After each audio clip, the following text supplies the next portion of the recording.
Ang One TV Usamis modalit kaninyo sa Kristohan ng programa aron sa pagpalawom ug pagpaambit sa pagtuo sa pulong sa Dios, pagpakabana alang sa kaluwasan sa matag usa. Namugna kining programa karon ang adlaw sa kaluwasan. Karon ang adlaw sa kaluwasan.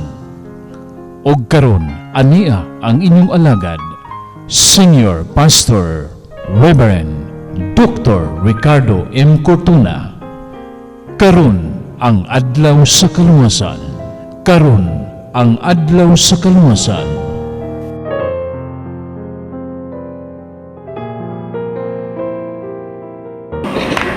Maayong adlaw kanatong tanan mga kaigsunan ko sa Dios. Sa diyan usab kini inyong bus nga lagad, Bishop Ricardo Cortuna, magahatod na usab kaninyo sa mga pulong sa Dios, sa inyong taksa-taksa ka mga puloy-anan pinaagi nining atong programa sa telebisyon aron ang adlaw sa kaluwasan. Og salamat sa Dios nga ang Dios sa makanunay maayo kanutay kanato mga nagtagbo kanunay sa atong mga panginahanglan, taliwala nining daghan kayong problema gumunhap sa kinabuhi nga ni hasmag kanato mga kaigsunan kus Ginoo, dili pa lamang dugay dunay duha ka bagyong iniabot kanato. Og salamat sa Dios nga kita gilikay ta dinhi og ang bagyo to somewhere dito sa Luzon.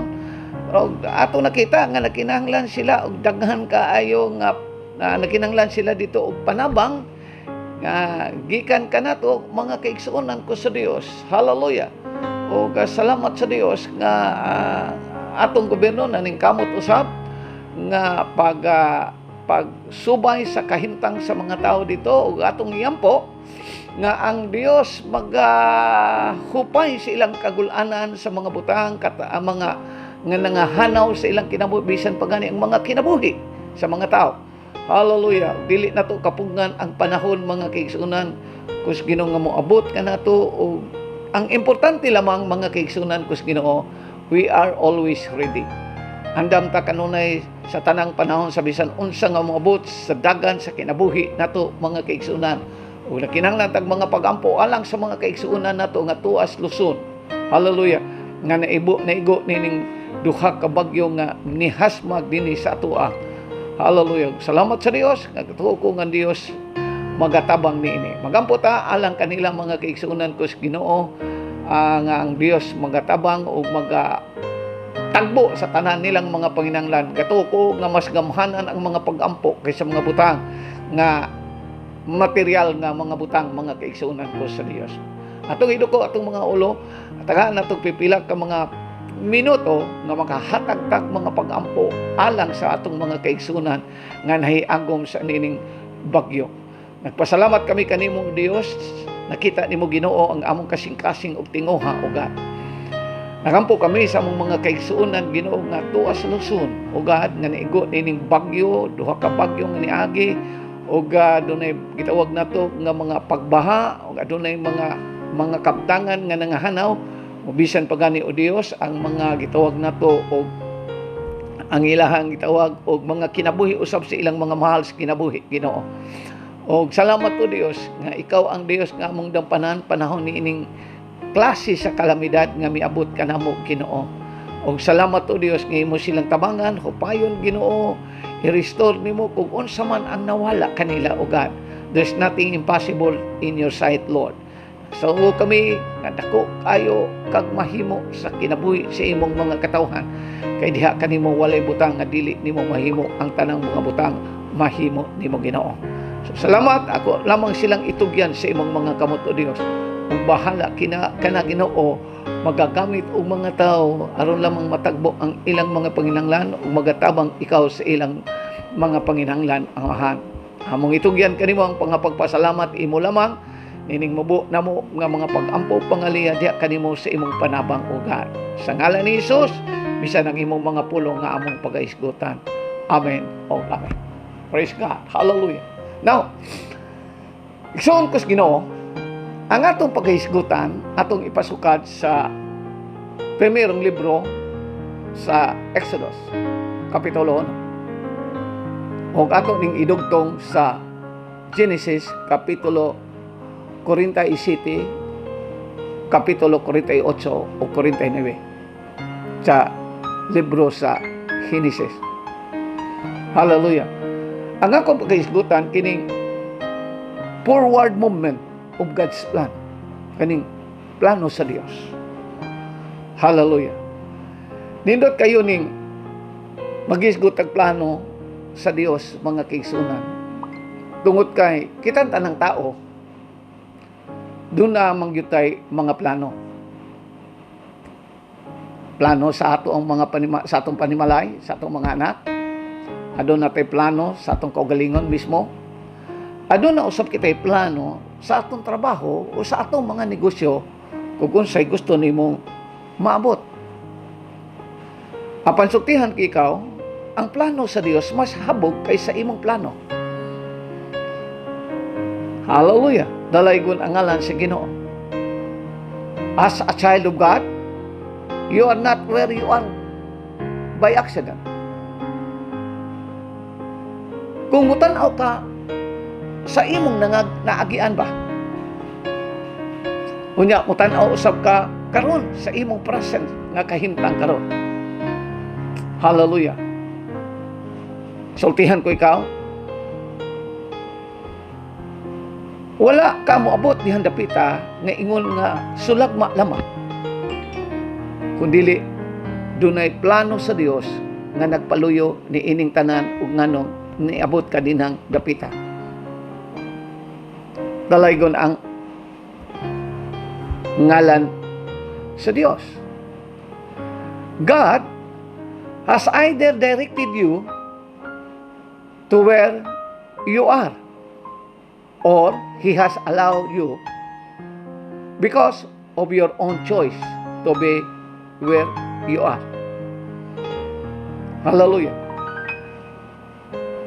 Ang imong kahimtang og naabot karon kana imong pagkagustuhan og pagpili. O gitugutan sa Dios nga ang imong kagustuhan og pagpili nga mahitabo og ma-perform sa imong kinabuhi aron lang matuman ang kabubuton sa Dios kanimo. Dalaygon ang ngalan sa atong Ginoo. Regardless of where you may find yourself this morning, God not only knows where you are, but wants to use your circumstance to move His plan forward and to bring glory to Himself. I remember when I just read my Bible in the book of Exodus chapter 1. Nga kung moingon ka nga Exodus ang nasa atong hunahuna mag-ilog. Ang nasa atong hunahuna nga ang Exodus nahimong kasaysayan sa mga Israelita sa panahon nga sila gitawag nato na ulipon ngadto sa Ehipto. Uban ka nato, wala masayod kung anong miabot sila ngadto sa gitawag nato land of slavery. Yuta sa pagkaulipo. Hallelujah.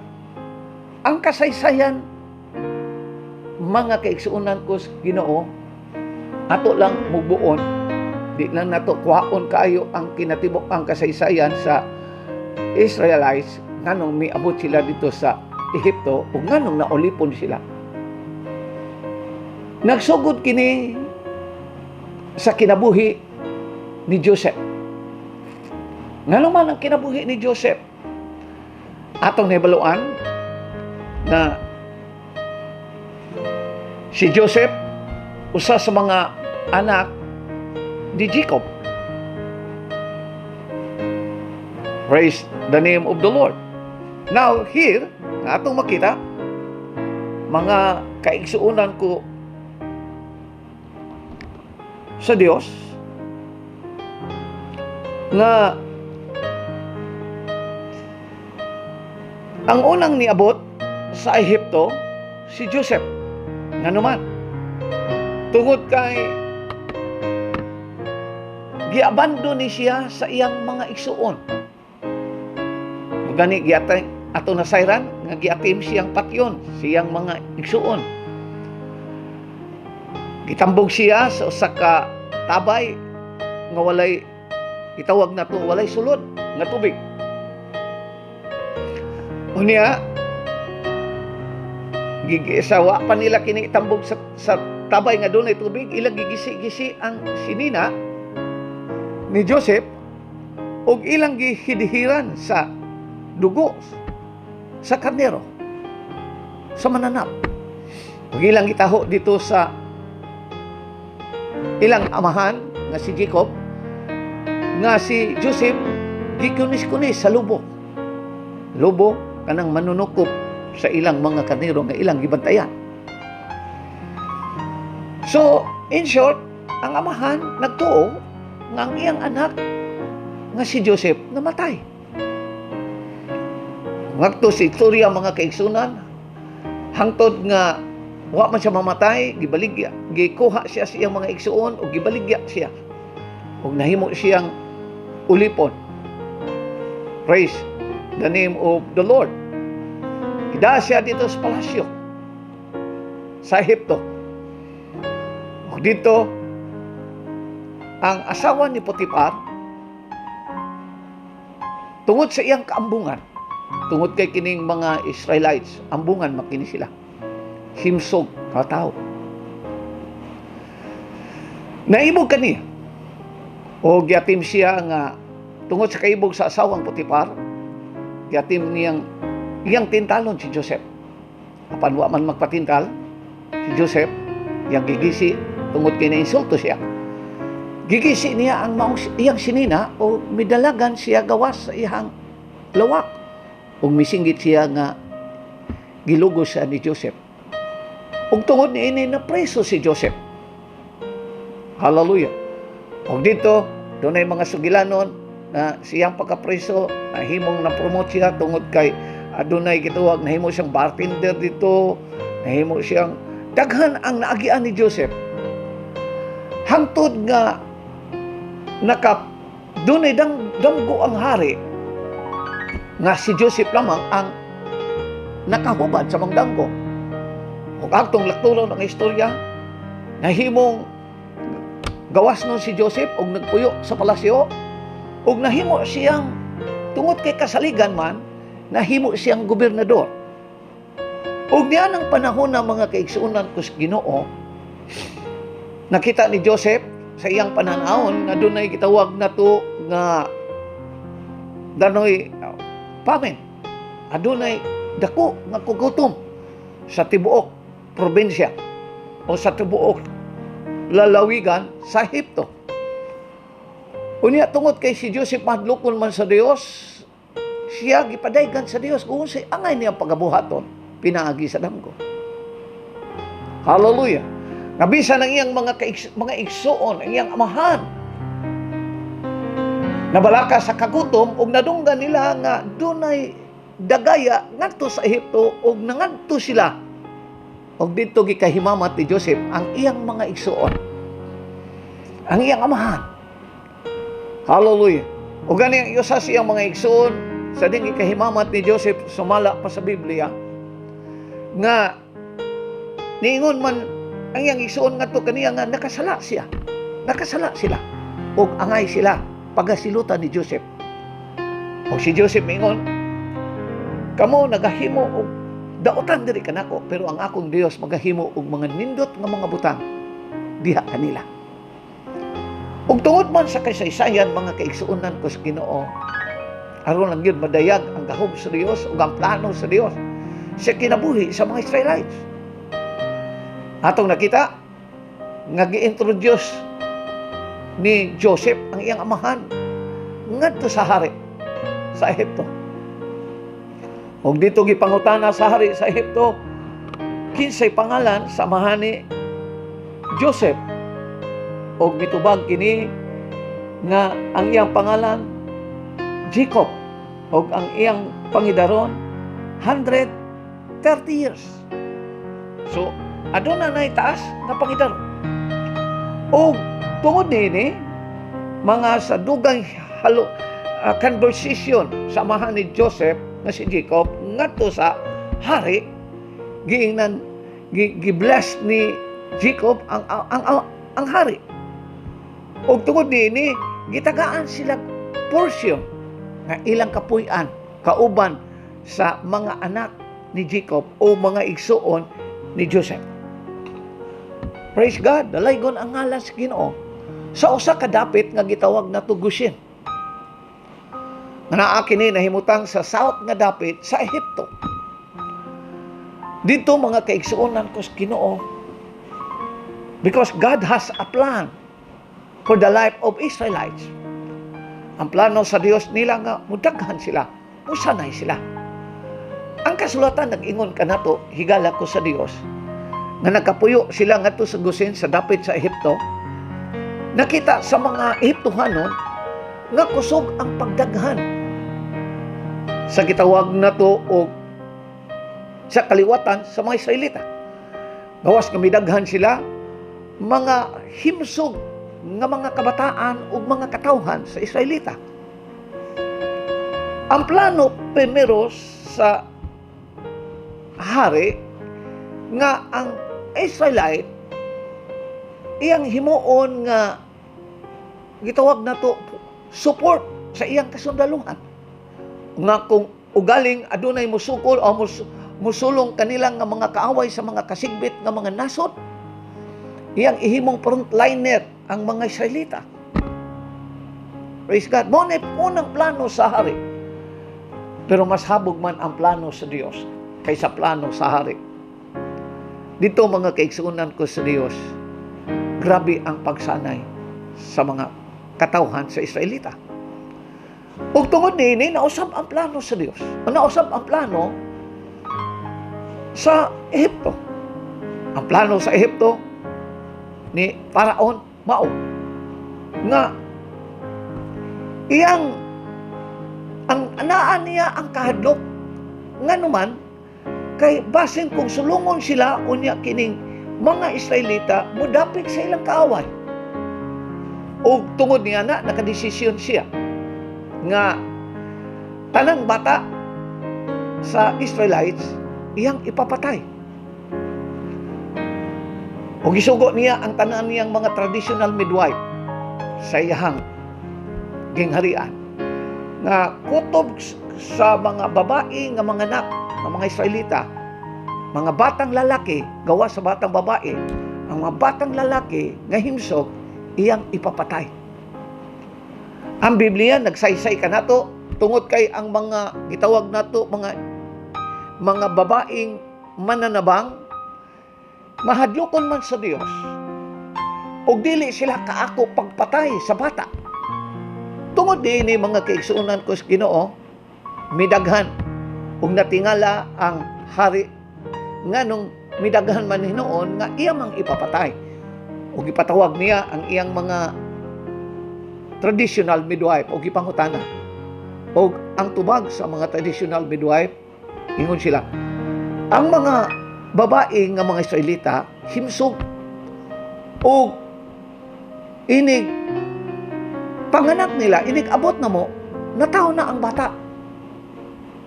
Hallelujah. Dali ra manganak ang mga Israelites nga mga babae.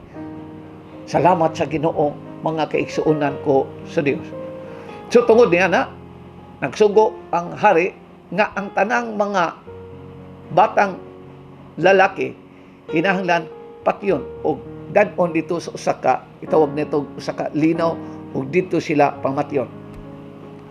Praise the name of the Lord mga kaigsuonan. Hallelujah, dalaygon kayo ang alan sa Ginoo. Ang libro sa Exodus, mga kaigsuonan ko sa Ginoo, this is one of the most basic message of the book of Exodus. Hallelujah. Una, First of all, we must recognize that Exodus is a book of profound theology. Hallelujah. Glory to God. Ikaduha, as we begin to study Exodus, we must understand that much of these books is classified as historical narrative.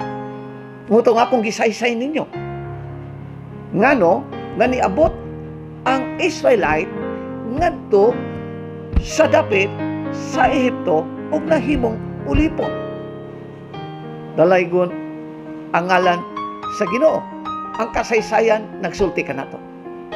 Ikatulo, finally, as we begin to study Exodus, we need to recognize that it is a continuation of the book of Genesis. Hallelujah! Salamat sa Ginoo. Sumpay ni sa libro sa Genesis ang Exodus. Ang pulong Genesis nagkahulugan o beginning. Ang pulong Exodus nagkahulugan o departure. Kinsa man ang giingon na departure ang mga Israelita. Muna nga kung gisaysay kaninyo, ngano nga ang mga Israelites miabot man ngadto sa Ehipto. Ugon sa plano ba kini sa Dios sa ilang kinabuhi? Yes, of course. Hallelujah. Dalaygon ang ngalan sa Ginoo. Here in Exodus chapter 1, God moved His plan forward through the past. Muna nga, atog yung aron nasabtan na to, pag-ayo, we need to looking back. Dili pwede nga atong papaon ang atong kasaysayan. Ang kasaysayan sa Pilipinas, dili pwede nga atong tangtangon. Kay move forward ta. Dili. Kabahin na kini sa atong kinabuhi. Ang imong kahimtang karon mga kaigsuonan kus Ginoo, ang imong naabot, mga kaigsuonan kus Ginoo, kabahin ni ana ang imong naagian before ka miabot diha. Sultihan ko ikaw. We must not disregard the past. Di gid pwede. Ang past na to, ang kagahapon na to, demonstrate how God will work in the future. Hallelujah. Sa ato pa, ang atong naagian, ang atong kaagi, mo'y naghulagway kanato sa Dios ngadto sa atong kaugmaon. Muna karon ang imong kahimtang. Hallelujah. Makasaysay ta sa atong mga anak sa unang panahon. Ngawa pa nila maabti pero kita'y nakaabot, kita'y nakasinati kung unsa kalisod sa una. Hinumdum siguro ta, nga kung mga eskwela ta, sa eskwelahan nga atong gitunghaan tungod sa saray eskwelahan sa unang panahon. Ang eskwelahan naaragyot sa sentro, sa lungsod. Muna nga nguban nga tuwas barangay mo baktas og tagpila ka kilometro, tagtulo ka kilometro, tagupat ka kilometro before ka moabot ngadto sa imong eskwelahan. Muna na ang kasaysayan. Hallelujah. O niya dili pagyud ta magsakay. Ang akong naabtan sa akong panahon, kabayo, tartanilya. Hallelujah. Praise God. O niya, tagsarap mo sakay. Kung tartanilya, nihit mong tartanilya. Kumpara ka nato karon, nadagan ang sakyanan. Grabe na ang diverted sa trapiko sa atong palibot. Usahay, mag-ilog na ang sakyanan sa tao. Mas daghan pa ang sakyanan sa tao. Hallelujah. So kung unsay atong naagian karon, naabot karon, ingon na, mo nag-isgot ka nato sa atong kasaysayan. Mo nagtukmot ka nato. Hallelujah. Dalaygon ang pangalan sa buhi nato nga Dios. Muna nga moingon ko, we must not disregard the past. Kanunay nato ning ibutang naning kamuta sa ato ang kahimtang karon sa pagtrabaho. For what? Tungod kay dili ta gusto nga atong nasinatian sa unang panahon, masinatian usab sa atong mga anak karon. So in short, kabahin gyapon. Og ang atong experience before mo'y nagtukmod ka nato ngadto sa tin-aw og hayag nato nga kaugmaon. Hallelujah. Ikaduhang butang nga akong isulti kanimo. We must not get stuck in the past. Hallelujah. The past is a guidepost to the tomorrow. Giya ni nato nga maabot nato ang atong gustong maabot. Hallelujah. The past is a guidepost to the tomorrow, not a hitching post to yesterday. Why? God moved His plan forward through the way He has worked in our past. So kung giunsa ka sa Dios sa unang panahon, kung gitabangan ka sa Dios sa unang panahon, walay katarungan nga dili katabangan sa Dios sa atong panahon karon. God allow everything, all trials, circumstances, calamity, or unsa na diha nga imong magian.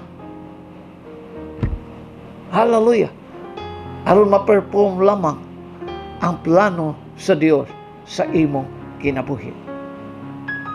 Nasayod ko nga doon natay daghang kayong mga kasinatian nga dili nato kalimtan. Apan gitugot ka sa Dios nga dili nimo makalimtan, kay mo nimo tudlo nimo sa dapit ug angay nimong pagasubayon. God move His plan forward through His provision.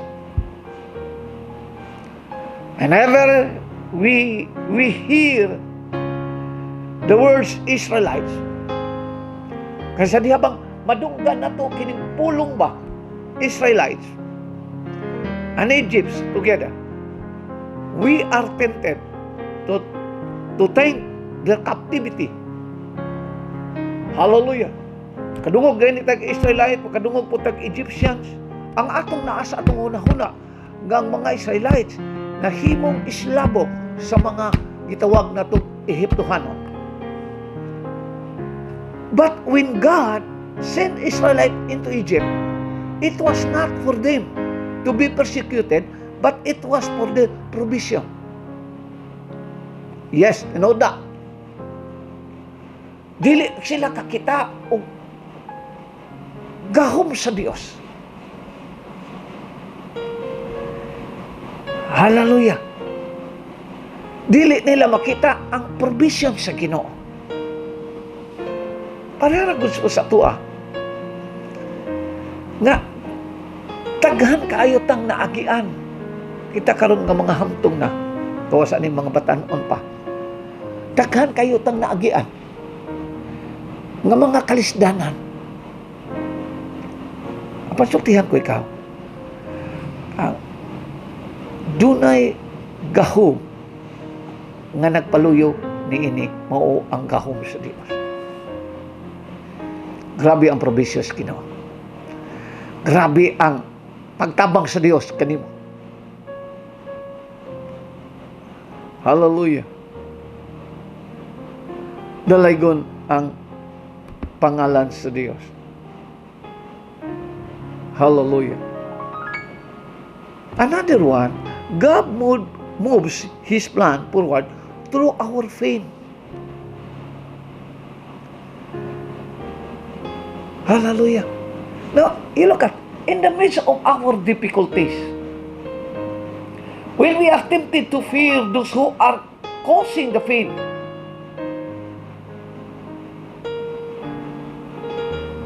hallelujah. You see, kanibang naa ka nag-atubang sa gituwag na to kalisdanan. Mahadlo ka, ilabi na kung imong ma-realize ang hinungdan sa imong kalisdanan.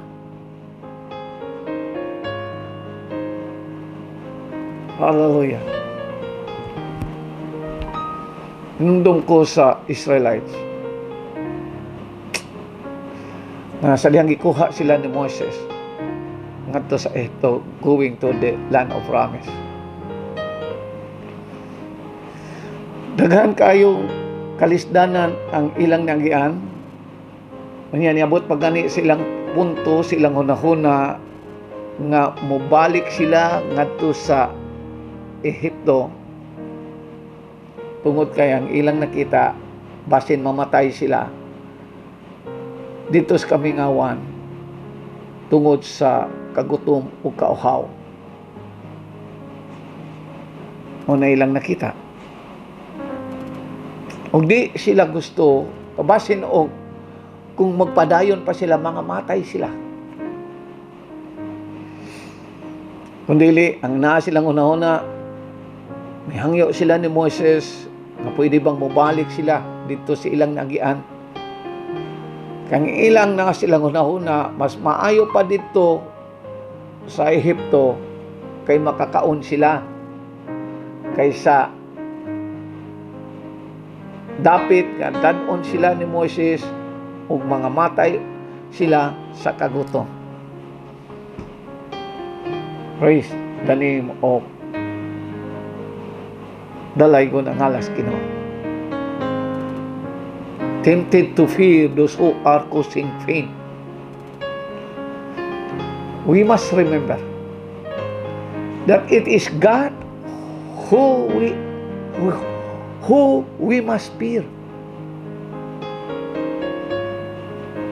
Nga ang dapat nato kahadlukan mao ang atong Dios. Ang pulong sa Dios nagaingon, ayaw ninyo kahadluki ang makapatay sa inyong lawas, kundi kahadluki inoon ang makapatay sa inyong espiritu. Mostly sa tao, dili mahadlok sa Dios, mas mahadlok sila sa tao. Mas mahadlok sila sa nagpanghitabo sa ilang palibot. Dalaygon ang pangalan sa Dios.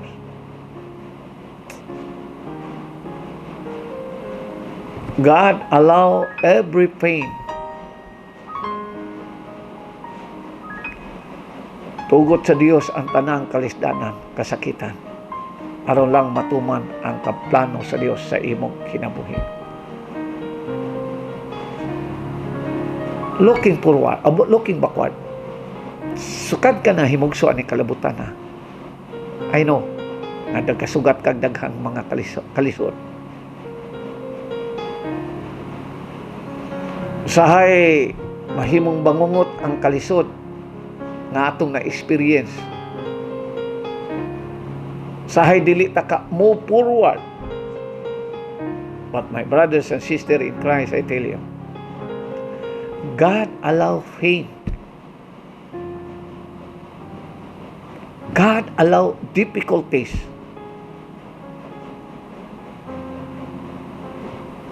Tungod kay gitugutan sa Dios na because He has a plan.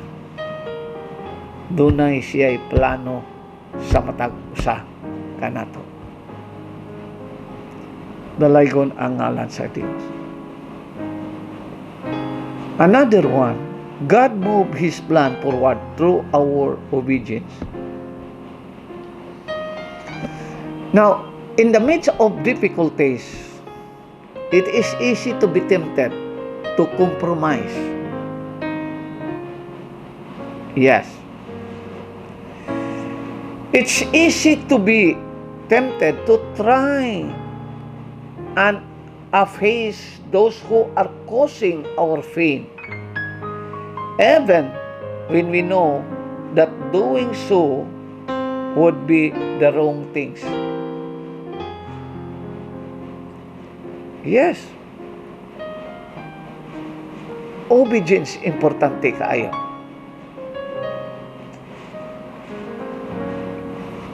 For example na lang ta, diha sa atong pamilya. Kung doon natay anak, ato suguon, o niya, musugot sa atong sugo. Matag sugo na to, sugot diretso, walay bagot-bot, walay pangutanag. Unsa na diha? Ingon nga inahan ka, ingon nga ginikanan ka, unsa may buhaton nimo si imong anak kung mangayo. Di ba tagaan nimo dayon? Bisan paghanig di mangayo, tungod kay buutan, masinugtanon nga bata, imo man siyang operan nga nakinanglan ka nina, palitan ta ka nina. Ingon na rapon ni sa tubangan sa Dios. Makapurma ang plano sa Dios sa atong kinabuhi kung dili ta magsupak-supak.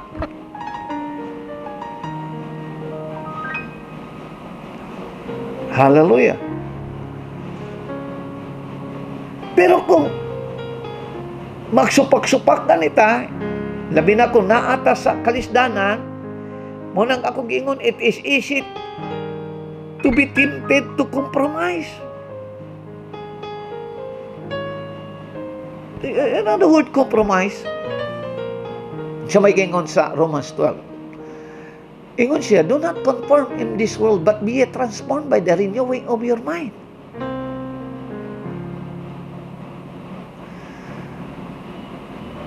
Kita, bisang nasayot ta nga dili na siya maayo, buhato na to, tungod kay maikog ta sa atong higala. Tungod kay gusto kang magpakisama kanila kung sa ilang buhaton, bubuhat lang ka, nga imong nakita, nga dili na maayo. Tungod kay di ka gustong tawgon o killjoy. Dili ka gustong tawgon o dili maayo nga pulong ba nga imong madungog gikan nila. So everything nga bisan makadaot nimo, imong i-compromise ang imong kaugalingon.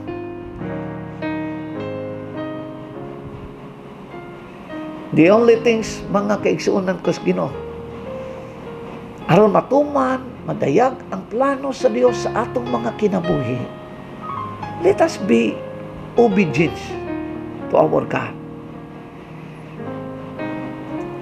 Mahimo tang masinugtanon sa Ginoo. Di na lang ta magsige pangutana. Looking back sa mga Israelita, sige sila bagot-bot sa Dios, way pagkaon, bless sila sa Ginoo. Ingon ang Dios kanila, gipalabang mo nako ngadto sa tubig nga nakalakaw mo sa dagat. Giluwas mo nako ngadto dapita. Nakita ninyo nga kung giunsa ko kamo pagkuha gikan sa kamot ni Paraon.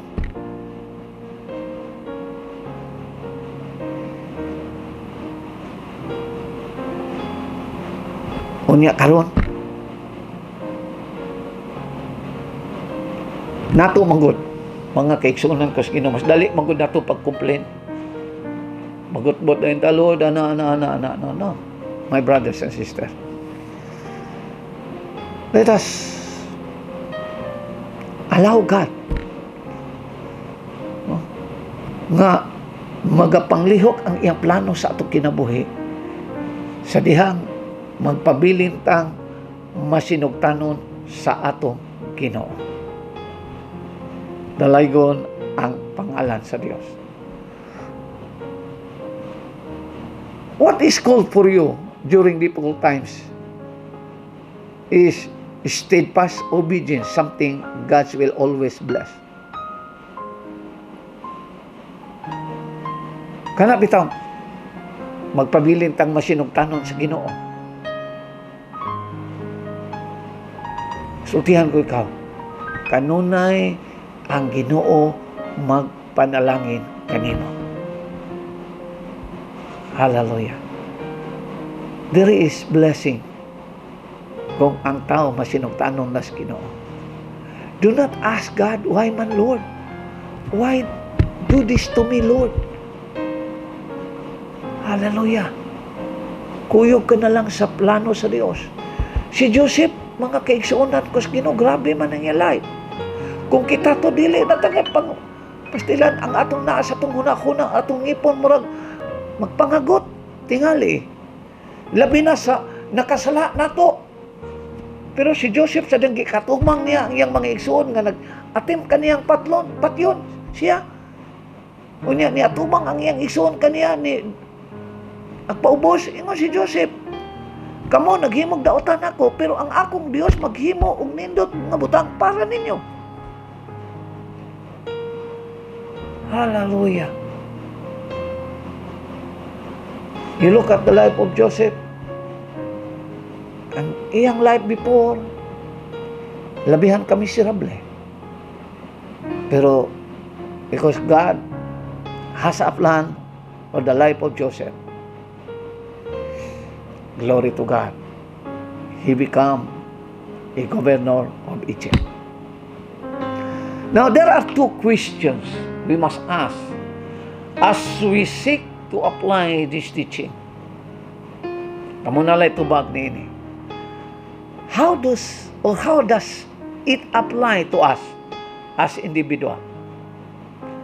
Ikadua, how does this apply to us ingon nga simbahan as a church? This morning, God is calling each of us to look at our past. So, igsoon ko sa Ginoo, ikaw karon naminaw ka nako. Tanawa ko noong imong nangagi. Kumusta? Unsa ka? Kumusta ang imong life before? Kay ang sa ako nag-ingon, ang imong experience mo na mo hatod kanimo ngadto sa nindot nga plano sa Dios sa imong kinabuhi. So, God is calling each of us to look at our past. To see all the past, that all He has done for you. Imo makita kung sige buhat sa Dios nimo sa imong kinabuhi. And to use that understanding to point toward the future. Aron masabtan nimo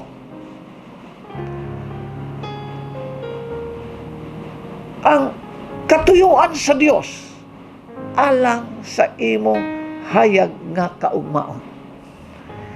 You are not where you are by accident. Dili. God allow us to choice. O kanang imong pagpili, kanang imong nagian sa una, o imong naabot karon. That is the plan of our God. Hallelujah. God want to show you how where you been has prepared you for where He want to take. Layo na nga lang sa Ginoo, mga kaigsuonan ko sa Dios. So, sa ako nang giingon kaganina na kining atong mga tawag na to o mga experience tugot ni sa Ginoo aron tawag na to o makapanglihok ang plano sa Dios sa atong kinabuhi and to God be the glory. Ang imong naabot karon unsa ka kaniadto o giporma sa Dios ang imong kinabuhi karon and to God be the glory. Amen. Alaygon ang pangalan sa Dios. Magampo tayo igsoon ko sa Ginoo alas pagtapos na to sa atong bulaton. Nagpasalamat kami kanimo Dios ning kay-gayunan nga imong gihatag kanamo sa imong mga pulong sa among pagpatalinghog kanimo. Salamat nini o Dios, i-bless kini. I-bless imong mga kanakan Ginoo nga nagapatalingog, nagapaminaw nining atong programa sa telebisyon amahan. Tuguting ning imong gahom ug imong ang imong pagpamuhat pinagi sa Espiritu Santo, magatabang kanila, magaligon kanila. Kung unsa man ang ilang naagian karon Ginoo. Hallelujah. Nagtuo ko Dios nga doon na kay plano ni ining tanan. Thank you. And among isalik kanimo ang pagpasalamat sa ngalan ni Jesus. Amen o amen.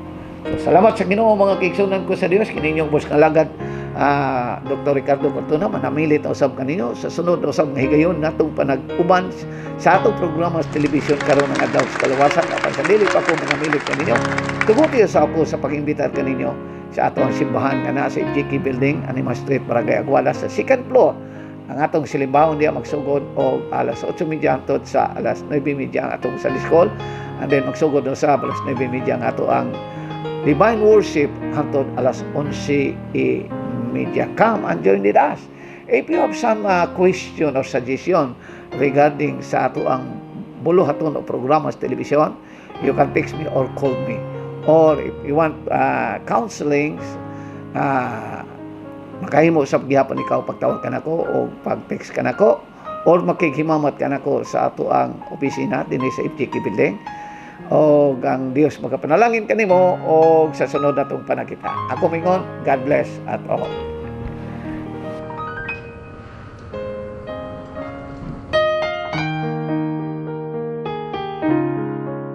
Bukad to ang Kristohanong programa sa One TV Usamis. Karon ang adlaw sa kaluwasan. Uban ni Senior Pastor Reverend Dr. Ricardo M. Cortuna. Nagpaambit sa pagtuo sa pulong sa Dios og nagpakabana alang sa kaluwasan sa matag usa. Hangtod sa sunod nga gayon, ang Dios magapanalangin kanatong tanan.